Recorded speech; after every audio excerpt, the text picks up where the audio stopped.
Good morning. Nagpe-prepare na kami ng ulam. Chicken adobo naman. Yan, inaayos na ni Mrs. Minamarinate muna. Ganyan po kami mag-adobo. Tapos ilalagay yan, palalambutin. Pagka malambot na, kahit hindi malambot, pwede na yun. Ahanguin ulit.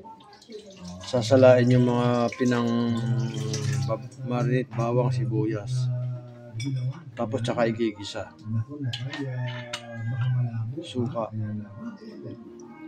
Dinahalo niyan.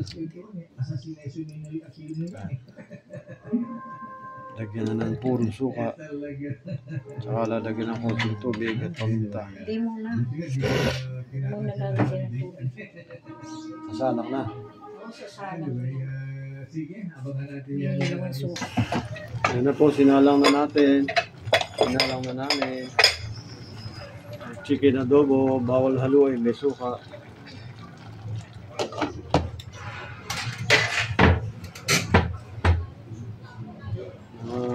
10 minutes, pwede na haluan yan. Tapos lalagyan ng paminta. Or puting tubig at seasoning. Ayan na, pwede na haluin. Naninikit na.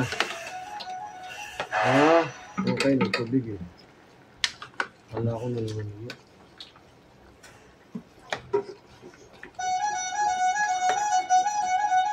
Kita nyo, wala pong balat yan. Kaya pag naluto yan, hindi siya magmamantika. Bawal na sa amin ng balat.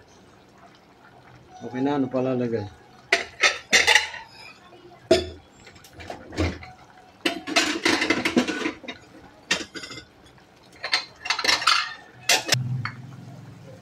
Yan na, hangoy na.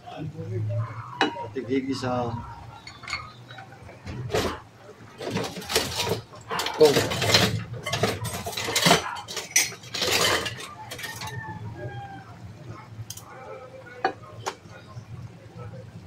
ganyan kami mag-adobo. Hanguin, tapos igigisa. And then pagkagisa, babalik ulit yung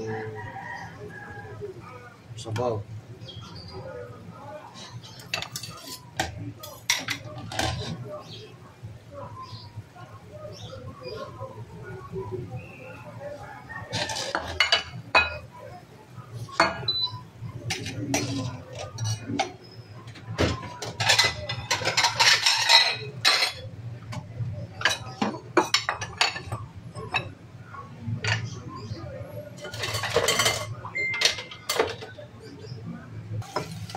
Hinigisa na yung sinalang bawang. Bawang lang pala, walang pamintan. Sibuyas.